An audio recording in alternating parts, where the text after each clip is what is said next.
इस वीडियो में हम कई की बात करेंगे असाइनमेंट के बारे में। I am trying to cover all the concepts that we have learned in this series called OOPs basics in Java. So भाई, इसमें पहला क्वेश्चन आपको क्या करना है, एक क्लास बनानी है student that store student name, class, section and marks in 4 subjects. तो भाई मेंबर डेटा होगा स्टूडेंट का नाम, क्लास एक कीवर्ड है, ग्रेड ले लीजिएगा, section and marks in 4 subjects. अभी तक आपने एरेज नहीं पढ़ा तो आई वुड रिक्वेस्ट कि आप 4 अलग अलग वेरिएबल्स लिए सब्जेक्ट के लिए, एरे ना प्रेफर करें। Write constructors, getter setters, behaviour लिखें, है ना। गेटर सेटर्स आप ऑपरेशंस लिखें, एक्सेप्ट डेटा, शो डेटा, और मेन फंक्शन लिख के इन सबको कॉल करें। 2 फंक्शन आपको एक्स्ट्रा ऐड करने हैं, गेट टोटल और get percentage. Get total return करेगा, गेट परसेंटेज रिटर्न करेगा। हमने सीरीज में एक एग्जाम्पल देखा था रेक्टेंगल, जिसमें हमने गेट एरिया, गेट पैरामीटर लिखा था। तो आई वुड रिक्वेस्ट कि आप इस एग्जाम्पल को देखने के लिए, इस एग्जाम्पल को बनाने के लिए रेक्टेंगल वाले एग्जाम्पल को रेफर कर सकते हैं। अगला क्वेश्चन क्या है, आपको एक एम्प्लॉय क्लास बनानी है जो एम्प्लॉय का नेम, डिपार्टमेंट, डेजिग्नेशन और बेसिक सैलरी स्टोर करे। कितनी चीजें स्टोर करनी है? 4। वही sequence, data, constructors, getter setters और operations, accept data, show data. आपको कुछ एडिशनल ऑपरेशंस लिखने हैं। गेट एचआरए, जो कि एचआरए रिटर्न करेगा। एचआरए बोले तो हाउस रेंट अलाउंस। इसके अंदर आप लिखोगे return 20% of basic salary. DA, DNS allowance 10% of basic salary, and again HRA, DA and CA 10% of what, basic salary. तो आपको इसके लिए भी आप रेक्टेंगल वाले एग्जाम्पल को रेफर कर सकते हैं। सीक्वेंस वही रहेगा, data, constructors, getter setters and operations. Now inheritance में हमने क्या किया था, हमने पॉइंट क्लास को इनहेरिट करके सर्कल बनाया था। सर्कल में रेडियस था और सेंटर पॉइंट था। आपको क्या करना है, पॉइंट को इनहेरिट करके रेक्टेंगल बनाना है। रेक्टेंगल में क्या होगा, पॉइंट जो होगा वो टॉप लेफ्ट होगा। उसके अलावा आपको 2 और एट्रीब्यूट्स ऐड करने, विड्थ और हाइट। कितने एट्रीब्यूट्स और ऐड करने? विड्थ और हाइट। तो ऊपर से क्या मिलेगा, पॉइंट से एक्स और वाई। खुद का डेटा क्या है, विड्थ और हाइट। सीक्वेंस वही, data, constructors, method, getter setters और क्या, ऑपरेशंस।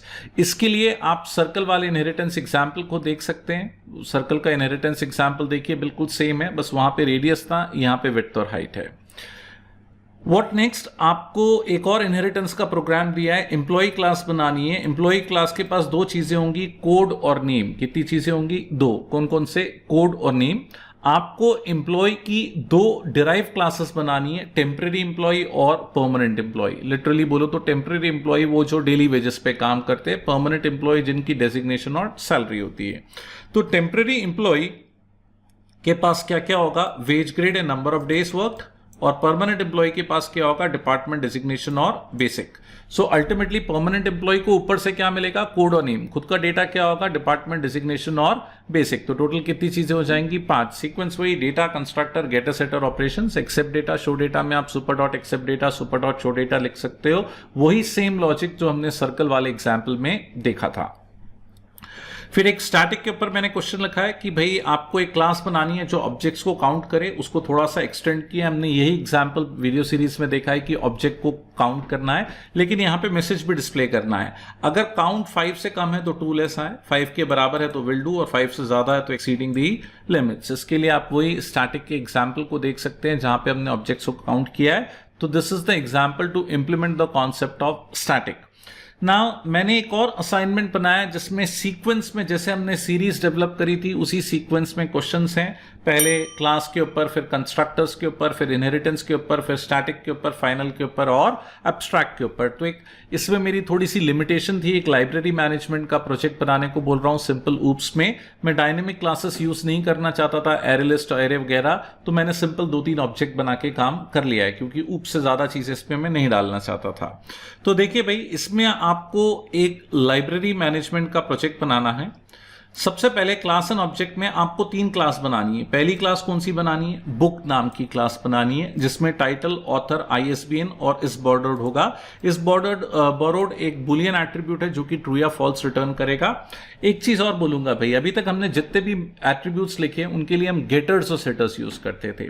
तो जो बुलियन एट्रीब्यूट्स होते हैं जावा में, बुलियन एट्रीब्यूट्स में गेट भी चलता है और इस भी चलता है। तो you can have get borrowed और यू कैन हैव इस बोरोड, जो भी प्रॉपर साउंड करे, है ना। तो बुलियन के लिए आप प्रीफिक्स इस भी यूज कर सकते हैं। इसके अंदर मेथड्स लिखते हैं, get title, get author, get ISBN, borrowed book, return book और इज अवेलेबल। ये कौन सी क्लास बनाने को बोल रहा हूं भाई मैं? Book class. बुक क्लास के बाद आगे कौन सी क्लास है भाई? Member class. मेंबर क्लास में क्या बोल रहा हूं भाई मैं? मेंबर का नाम होगा, मेंबर की आईडी होगी, है ना, और borrowed book 1, borrowed book 2, borrowed book 3 करके 3 फील्ड्स होंगी बुक्स टाइप की। Methods get name, get book ID, borrow book, return book और गेट बोरोड बुक्स। तो इस तरह का आपको क्या लिखने हैं? इसके ऑपरेशंस लिखने हैं।